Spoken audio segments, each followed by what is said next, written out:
Hello mga bro! Ito, nag-build ako ng GC Magmovil na very short and compact. Mukhang kailangan mas malayo yung camera ko. Yan! Yan, dito ako ngayon sa studio. Ito yung build. Hindi ko matandaan kung kanino tong order.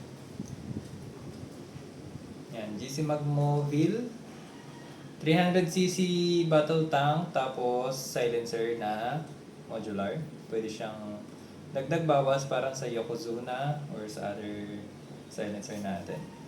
14 inches or 13.5 lang yata ito na FX stainless barrel. Yan. So, rust free na siya. Tapos ito, compact scope ko. Personal scope ko na ang tagal kong hindi nagamit. Actually, once ko lang yata siya na-mount. Kasi ito ay 3 to 12 by 44 yata or 42. Meron akong 4 to 16, mas mahaba ng 1 inch or 1.5 inch. Yun yung ginamit ko na pangmatagalan. Yun yung ginagamit ko sa competition dati na nag-start pa lang ako. So yan, sa mga gusto magpa-build ng GC Magmovil na super compact lang. Wala lang akong metro dito. O yan, ganyan na siya kaiksi. Halos 16 or 17 inches total length niya. Hindi kasama yung silencer pagka magpapagawa kayo ng bag. So very compact lang, pwede sa backpack. Yan, ganyan na siya kaiksi for comparison. So yan. Sa mga interested, meron din tayong rifle. Yung mga 24 inches, 27.5 inches natin na pang competition.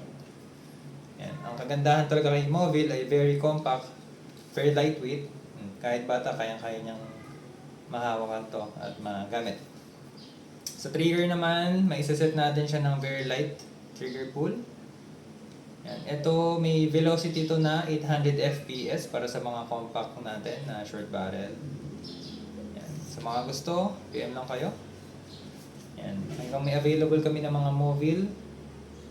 Yan. Yung mga naka-pre-order namin ng Movil ay na ship out na yung iba na pick up na. Yung iba naman na for assembly, for tuning, ito po ina-assemble. Ito yung ilan sa mga i-release namin this week. Yung isa kanina na ship out na. Hindi ko na lang yung na-videoan. Sa mga gusto, mag-PM lang po kayo. Maraming salamat. Bye-bye.